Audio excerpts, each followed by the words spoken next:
আপুনি বাৰু কেতিয়াবা ৰাজনীতি বিজ্ঞান বা পলিটিকেল সায়েন্সত মেজৰ লৈ গ্ৰেজুৱেশ্যন কৰাৰ কথা ভাবিছে নেকি? যদি ভাবিছে তেন্তে এই ভিডিঅ'টো আপোনাৰ বাবে যথেষ্ট গুৰুত্বপূৰ্ণ। নমস্কাৰ, মই অংকুস্মিতা ৰবি দাস। মোৰ ঘৰ যোৰহাটত। বৰ্তমান মই যোৰহাটৰ DCP গাৰ্লছ কলেজত পলিটিকেল সায়েন্সত মেজৰ লৈ গ্ৰেজুৱেশ্যন কৰি আছোঁ। আজি এই ভিডিঅ'টোত আমি আলোচনা কৰিম যে পলিটিকেল সায়েন্স বা ৰাজনীতি বিজ্ঞান বিষয়ত গ্ৰেজুৱেশ্যন কৰাৰ কি সুবিধা আছে বা এই কোৰ্সটো কৰাৰ পাছত আমি কেনে ধৰণৰ জব অপৰচুনিটিজ লাভ কৰিম আৰু লগতে মই পাৰ্সোনালি এই কোৰ্সটো কিয় কৰিছোঁ তাৰ বিষয়ে আপোনালোকক জনাম। প্ৰথম প্ৰশ্নটো হৈছে ৰাজনীতি বিজ্ঞাননো কি? ৰাজনীতি বিজ্ঞান হৈছে সমাজ বিজ্ঞানৰ এনে এটা শাখা যিটোৱে ৰাজনৈতিক দিশসমূহৰ সকলো দিশ আলোচনা কৰে, যেনে চৰকাৰ, প্ৰশাসন, ৰাজনীতি, বিভিন্ন ৰাজনৈতিক প্ৰক্ৰিয়া ইত্যাদি এই বিষয়টো সামৰি লয়। 1900 শতিকাত ৰাজনীতি বিজ্ঞান অধ্যয়নৰ এটা পৃথক বিষয় হিচাপে উদ্ভাৱন কৰা হৈছিল। ৰাজনীতি বিজ্ঞানে দেশ এখনৰ সমগ্ৰ দিশসমূহ সামৰি লয়, সেয়েহে ইয়াৰ বিভিন্ন ব্ৰাঞ্চেছ থকা দেখা যায়। ইয়াৰ কেইটামান ব্ৰাঞ্চেছ হৈছে political theory, comparative politics, public policy, public administration ইত্যাদি। ৰাজনীতি বিজ্ঞান কিয় পঢ়িব লাগে? ৰাজনীতি বিজ্ঞান হৈছে এনে এটা বিষয় যিটো বৰ্তমান সময়ত ছাত্ৰ সমাজৰ মাজত যথেষ্ট জনপ্ৰিয় হৈ পৰিছে।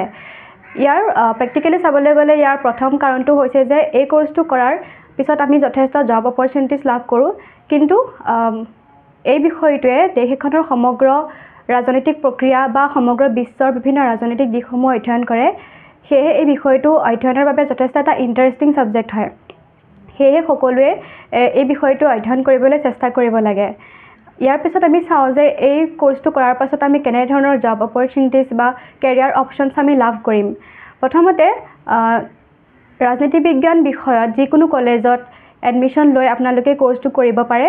আগতে এই কোৰ্সটো 3 বছৰীয়া আছিল, কিন্তু বৰ্তমান নিউ এডুকেশ্যন পলিচিৰ বাবে 4 বছৰত আপুনি এই কোৰ্সটো কৰিব পাৰে। তাৰপিছত এই কোৰ্সটো কৰাৰ পাছত আপোনালোকে নেট এক্সাম ক্লিয়াৰ কৰি পিনে প্ৰফেছৰ লাইনত আপোনালোকে নিজৰ কেৰিয়াৰ বনাব পাৰে। তাৰপিছত MPhil বা PhD ডিগ্ৰী আপোনালোকে লাভ কৰিব পাৰিব।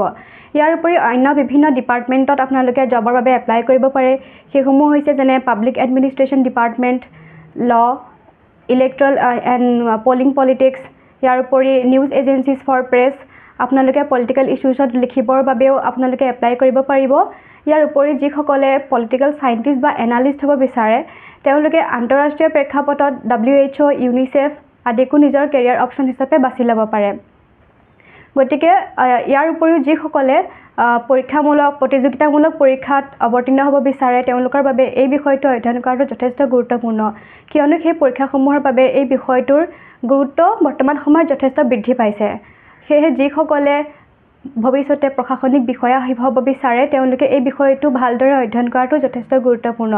আৰু লগতে ভৱিষ্যতে যিসকলে ৰাজনৈতিক নেতা বা ৰাজনীতিক নিজৰ ভৱিষ্যতৰ কেৰিয়াৰ হিচাপে বাছি ল'ব বিচাৰে তেওঁলোকেও ৰাজনীতি বিজ্ঞানৰ বিভিন্ন দিশসমূহ ভালদৰে জনাটো দৰকাৰী। অৱশেষত মই অধ্যায় নামৰ এটা অনুষ্ঠানৰ বিষয়ে ক'ব বিচাৰিছোঁ। এই অনুষ্ঠানটোৰ লগত মই 2020 চনৰ পৰা জড়িত হৈ আছোঁ। তেওঁলোকৰ দুটা স্কিম আছে, এটা হৈছে লুইট ফেলো আৰু এটা লুইট স্কলাৰ। সেই স্কিম দুটাৰ জৰিয়তে তেওঁলোকে অসমৰ বিভিন্ন অঞ্চলত থকা মেধাৱী ছাত্ৰ ছাত্ৰীসকলক তেওঁলোকৰ পঢ়াৰ ক্ষেত্ৰত যথেষ্ট সহায় আগবঢ়ায়। মোক 2020 চনৰ পৰা এই অনুষ্ঠানটোৱে পঢ়াৰ ক্ষেত্ৰত যথেষ্ট সহায় আগবঢ়াইছে। গতিকে আপোনালোকে এই সুবিধা লাভ কৰিব পাৰিব। যদি আপোনালোকে এই সুবিধা লাভ কৰিব বিচাৰে তেন্তে ডেছক্ৰিপশ্যনত দিয়া লিংকত গৈ পেলাই আপোনালোকে ইয়াৰ বাবে আবেদন কৰিব পাৰিব। ধন্যবাদ।